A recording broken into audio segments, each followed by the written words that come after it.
साथियों को राम राम नमस्कार। उम्मीद करता हूँ आप सभी बहुत ही बढ़िया होंगे। अगर आपने यूपी प्लस में रेडियो समर की जो वैकेंसी निकली थी इसका एग्जामिनेशन दिया है, चाहे हेड ऑपरेटर की बात करूं या असिस्टेंट ऑपरेटर की या फिर कर्मशाला कर्मचारी की, तो इस वीडियो को ध्यान से जरूर देख लेना। आप सभी को पूरी जानकारी क्लियर हो जाएगी कि इसका रिजल्ट अभी तक क्यों नहीं अनाउंस हुआ है और कब तक अनाउंस हो सकता है, फिजिकल कब तक होगा और इस भर्ती में आखिर चल क्या रहा है। सारी चीजें आप सभी को क्लियर हो जाएंगी। साथ ही में यहाँ पे मैं आप सभी को बताने वाला हूँ कि अगर एक बदलाव हो गया तो उसकी वजह से आपको कट ऑफ भी डाउन चली जाएगी। किस पोस्ट की जा सकती है, किसकी जा सकती है, वो सारी चीजें इस वीडियो में हम डिस्कस करेंगे। तो वीडियो को ध्यान से देख लेना, इंपोर्टेंट वीडियो रहने वाली है। वीडियो पसंद आए तो प्लीज वीडियो को लाइक शेयर करके चैनल को सब्सक्राइब कर लें और बेल आइकन पे प्रेस कर लें ताकि फ्यूचर में आने वाली हर एक अपडेट का नोटिफिकेशन सबसे पहले आप सभी को मिलता रहे। आगे बढ़ते हैं तो देखो, सबसे पहली बात तो आप सभी को पता है कि ये भर्ती को इतना लेट कराया गया कि बहुत मतलब पहले से ही इस भर्ती का जो एग्जामिनेशन था वो काफी डिले हुआ था और एग्जामिनेशन हो जाने के बाद अभी भी भर्ती लगातार डिले हो रही है, यानी कि अभी तक इसका रिजल्ट अनाउंस नहीं हुआ है। अब सेम उसी प्रोसेस को दोहराया जाए कि रिजल्ट केवल फिजिकल से 15-20 दिन पहले दिया जाएगा तो बच्चों का फिर क्या ही हाल होगा, इस चीज को समझ सकते हैं। इसके अलावा भी कुछ चीजें हैं जो कि अभी भर्ती में चल रही है। इसके साथ साथ आप सभी को बता दें कि भर्ती में कोर्ट केस भी हो चुका है, वो भी आप सभी को शायद पता होगा। इसकी वजह से भी अब यहाँ पे और डिले देखने के लिए मिल रहा है, लेकिन उसका कुछ निर्णय भी निकल के आया है और बार बार भर्ती में कुछ बदलाव हो रहे हैं लगातार। अब मैं सबसे पहले बात करूं तो देखो, सबसे पहले जो पूरा पंगा है ना वो है हेड ऑपरेटर वाला। जो रेडियो हेड ऑपरेटर की वैकेंसी है उसे लेके सबसे बड़ा कंफ्यूजन है, जिसमें टोटल आप सभी को पता है 936 आपकी वैकेंसी है। अब यहाँ पे सबसे बड़ा पंगा क्या है आप सभी को बता दूं, सबसे बड़ा पंगा है क्वालिफिकेशन को लेके। क्योंकि आप सभी को पता है कि हेड ऑपरेटर में हुआ क्या है कि हेड ऑपरेटर में दो क्वालिफिकेशन आपस में क्लैश करने लग गई हैं। एक है आपका डिप्लोमा और एक है आपका बीटेक। अब इसकी वजह से बहुत ज्यादा पंगा यहाँ पे खड़ा हो गया है कि यहाँ पे बीटेक वाले बच्चों ने भी इसके लिए अप्लाई किया है। अब बात ये आती है कि बीटेक वाले यहाँ पे एलिजिबल हैं या नहीं, क्योंकि आप सभी को बताया कि इससे पहले एक नोटिस जारी हुआ था, उसमें भर्ती बोर्ड ने माना था कि बीटेक वाले जो बच्चे हैं वो एलिजिबल हो और बीटेक वाले बच्चे इस भर्ती में बने रहेंगे। अब नई कहानी स्टार्ट हो जाती है कि डिप्लोमा वाले बच्चे कहते हैं कि भाई बीटेक वाले एलिजिबल नहीं है और बीटेक वाले कहते हैं कि तो हम तो एलिजिबल हैं। क्योंकि वहां पे एक वर्ड का यूज हुआ है, वो हुआ है समकक्ष। क्योंकि वहां पे अगर हम क्वालिफिकेशन को एक बार देख लेते हैं उसके बाद आपको क्लियर करता हूं कि यहाँ पे शैक्षणिक अर्हता में आप देखो तो यहाँ पे लिखा हुआ है भारत में विधि द्वारा स्थापित बोर्ड से electronics, communication, electrical, computer science, information technology, instrument technology, mechanical engineering में 3 वर्षीय डिप्लोमा कोर्स अथवा सरकार द्वारा उसके समकक्ष मान्यता प्राप्त कोई परीक्षा उत्तीर्ण की हो। तो यहाँ पे स्पष्ट रूप से बोला हुआ है कि 3 वर्ष का डिप्लोमा कोर्स यहाँ पे होना चाहिए या फिर इसके समकक्ष अगर आपके पास कोई भी क्वालिफिकेशन है तो आप इसके लिए अप्लाई कर सकते हैं। अब बात आती है कि क्या बीटेक डिप्लोमा के समकक्ष है, तो देखो समकक्ष का तो मैं कह नहीं सकता, क्योंकि ये समकक्ष किसे मानते हैं ये डिपेंड करता है इनके ऊपर, भर्ती बोर्ड के ऊपर। लेकिन उच्च तो है, यानी इसे डिप्लोमा से नीचे तो नहीं कह सकते लेकिन ऊपर इसे कह सकते हैं। अब इसी वजह से बच्चों ने क्या सोचा कि जैसे कि मान के चलो भाई कोई भी वैकेंसी है 10th पास से निकल रही है और अगर बच्चा 12th पास है तो निश्चित तौर पे अप्लाई करेगा। लेकिन इन दोनों चीजों में डिफरेंस है, क्योंकि 12th जो होती है वो हमेशा 10th के बाद ही होती है। तो कॉमन सी बात है कि जो बच्चा वैकेंसी निकली हुई है 10th पास वाली और 12th पास वाला है वो तो अप्लाई कर ही पाएगा क्योंकि उसने 10th भी की होगी। लेकिन ऐसा जरूरी नहीं है कि जिस बच्चे ने बीटेक कर रखी उसने डिप्लोमा भी किया हो, ऐसा तो कहीं पे नेसेसरी है नहीं। और इसी की वजह से ये पूरा क्लैश हो रहा है। अब इसमें भर्ती बोर्ड ने पहले बोल दिया कि भैया हम इन्हें एक्सेप्ट करते हैं और बीटेक वाले बच्चे भर्ती में बने रहेंगे। अब कोर्ट केस होता है तो कोर्ट केस में यहाँ पे एक नई कहानी पलट जाती है और नई कहानी मैं आप सभी को दिखा देता हूँ नई कहानी क्या है। यहाँ पे देखो आप पॉइंट नंबर 4 पे, तो यहाँ पे लिखा हुआ है उक्त संबंध में अवगत कराना है कि बोर्ड की गोष्ठी का कार्यव्रत रिजोल्यूशन दिनांकित 25/1/2021 में प्रधान परिचालक यांत्रिक पद हेतु शैक्षिक अर्हता के अनुसार अभ्यर्थी ने भारत में विधि द्वारा स्थापित बोर्ड से electronic, communication, electrical, computer science, information technology, mechanical engineering में 3 वर्षीय डिप्लोमा कोर्स अथवा सरकार द्वारा उसके समकक्ष मान्यता प्राप्त कोई परीक्षा उत्तीर्ण की हो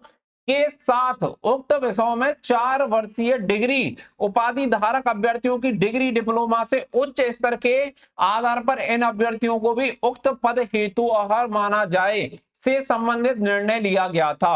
यानी कि आप सभी को बता दें कि यहाँ पे जैसा कि मैंने आप सभी को बताया कि बीटेक भाई इससे हायर होती है, तो हायर होती है तो यहाँ पे उच्च स्तर के आधार पर इसे भी कंसीडर किया गया और ये गोष्ठी हुई थी 25/1/2021 और इसी के अकॉर्डिंग यहाँ पे क्या है, इन्हें एलिजिबल माना कि बीटेक वाले जो बच्चे हैं वो भी कंसीडर किया जाएगा क्योंकि ये इनकी क्वालिफिकेशन डिप्लोमा से हायर क्वालिफिकेशन मानी जाती है। अब फिर नई कहानी आती है जैसे बोर्ड की गोष्ठी दिनांक, यानी कि बोर्ड की फिर दोबारा से एक मीटिंग होती है 23/4/2024 को, और फिर आता है आंशिक रूप से संशोधित करते हुए उक्त पद की शैक्षिक अर्हता के अंतर्गत यह निर्णय लिया गया है कि 4 वर्षीय डिग्री उपाधि धारक अभ्यर्थियों को उक्त पद हेतु अर्ह नहीं माना जाएगा। आपके सेवा में सादर अवलोकन प्रस्तुत। यहाँ पे अपर पुलिस अधीक्षक उत्तर प्रदेश भर्ती एवं प्रोन्नति बोर्ड लखनऊ, दिनांक देख सकते हैं यहाँ पे आप सभी का मई 2024 के सिग्नेचर हो रखे हैं। यानी कि इसके अकॉर्डिंग ये चीज क्लियर हो जाती है कि बीटेक वाले जो बच्चे हैं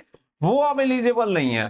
ठीक है, अब यहाँ पे देखो बहुत सारे बच्चों को होता क्या है कि अगर चीजें डिप्लोमा वालों के फेवर में जा रही होती हैं तो फिर बीटेक वालों को बुरा लगता है, बीटेक वालों के फेवर में जा रही होती है तो डिप्लोमा वालों को बुरा लगता है। लेकिन एक्चुअल में ऐसा होना नहीं चाहिए, क्योंकि आप यार बच्चे तो हो नहीं, हर कोई मैच्योर है।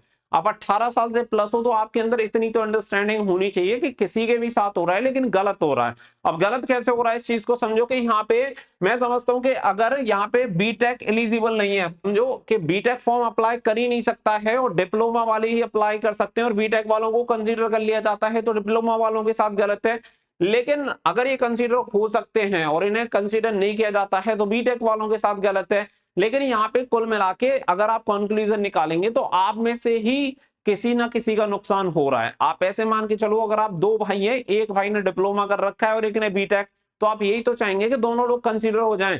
लेकिन यहाँ पे बात क्या है कि कंपटीशन वाली बात कि भाई सिर्फ मेरा हो जाए, दूसरे से मुझे लेना देना नहीं है। स्वाभाविक रूप से कंपटीशन में होता भी इसी तरीके से है। लेकिन आप ऐसे समझो कि जब बीटेक वाला बच्चा एलिजिबल है ही नहीं और इन्हें बीटेक वाला एलिजिबल रखना ही नहीं था तो बीटेक वाले बच्चों से फॉर्म भरवाए क्यों थे भाई? आप एक नोटिस जारी कर देते कि बीटेक को समकक्ष नहीं माना जाएगा, बीटेक वाला बच्चा फॉर्म अप्लाई नहीं करता।